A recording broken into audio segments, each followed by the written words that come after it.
Peace. Be back on the block, Freedom Boulevard.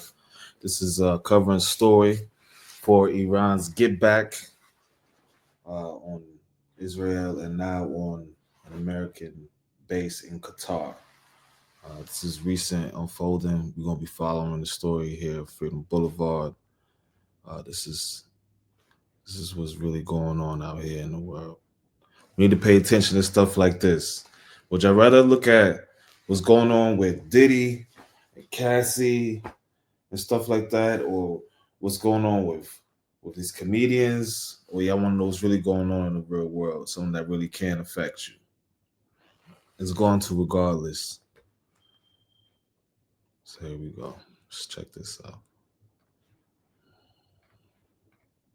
So, Courtney, my first question to you, walk our viewers through why this airbase, this military installation is so important to us, and what you think they've done to sort of protect our brave men and women who are serving there. Yeah, so Tom, as you mentioned, it's the largest base. It's enormous, frankly, the sprawling base out in the middle of the desert. But there are about 5,000 Americans who are there at any given time. There are a number of different air wings there, but it has played a critical role in the region for the last 2 decades plus.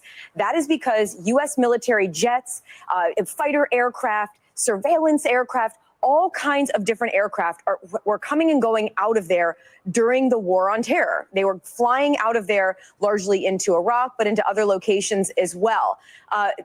It's not just that, though. They continue to play a role right now, whether it's surveillance, whether it's, support to other nations, whatever it is.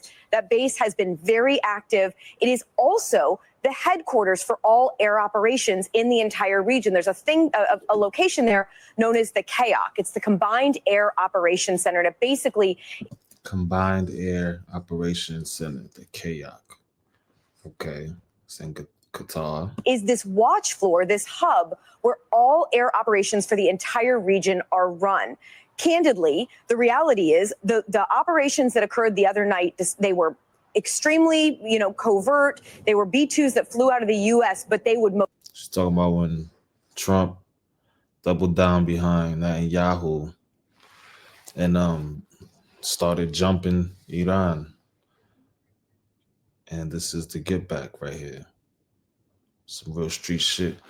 Most certainly have been monitored by that KAOC at Doha, at Al Udeid. It's also known as the forward headquarters for U.S. Central Command. So the main headquarters is down in Tampa, Florida, but the forward headquarters is there. It is a very important base, and it is one that the U.S., again, has been operating out of for some time. Now, we are speaking to defense officials. They are looking into these... She look like old girl from, what's that, Mad TV or Saturday Night Live? The little one. The comedian. Continued what the...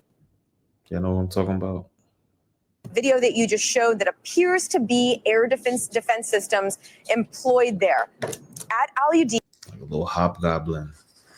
Like a little, what's the twins? Stacy and Michelle? Mary Kate and Ashley.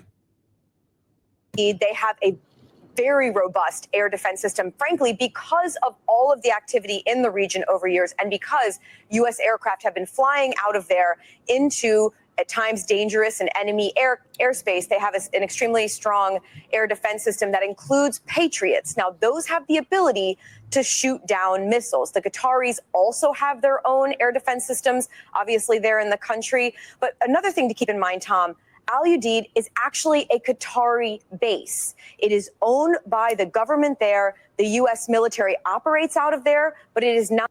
So the base is owned by Qatar, but the U.S. operates its Sky Command from over there. It says Air Patrol. Is Qatar, well, it got to be linked to the U.S. if they land, well, Cuba has a, just confused. So what does that happen with Qatar? Not actually a U.S. installation, Tom.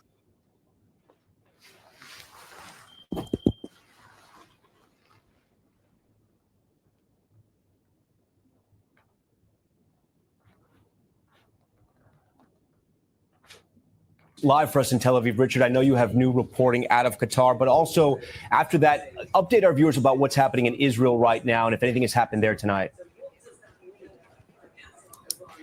So the Ministry of Foreign Affairs in Qatar just put out a statement calling for an immediate cessation of hostilities by all parties and a return to the negotiating table. So they would like to see this over. They want all parties to stop and to resume a diplomatic process. But you asked about Israel. Israel just overnight has begun to change what it is targeting in Iran. There was an Israeli strike confirmed by the Ministry of Defense here that Israel struck the Evin prison in Tehran. Israel's attacking what it describes as tools of Iranian repression.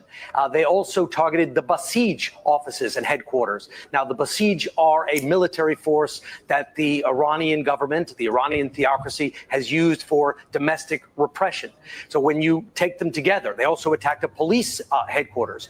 They are taking away the Iranian abilities, Iran's ability to maintain law and order at home. And that is a different kind of attack. You're not just attacking their ability to project power, their missile sites. Israel is still doing that as well.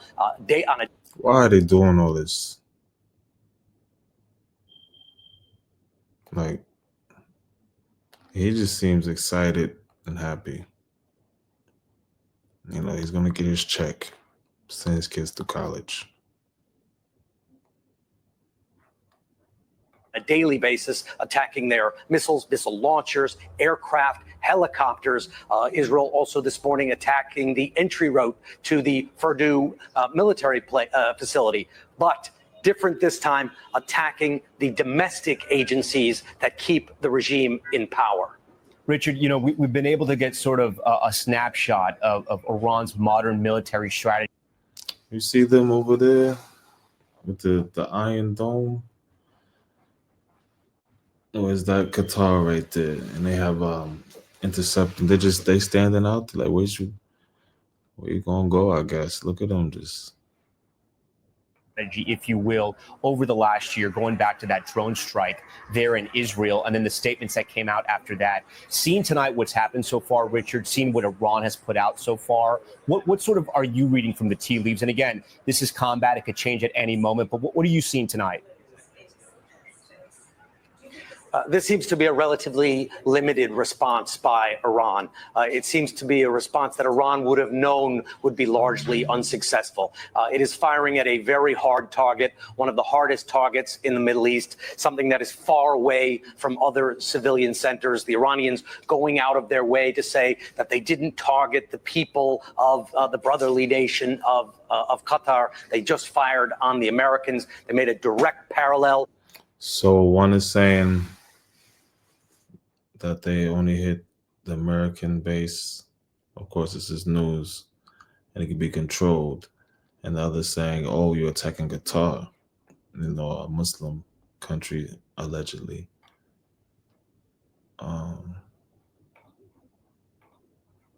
That's interesting, right there, because they're saying they only hit those certain areas, and America's saying, you know, oh, they're hitting.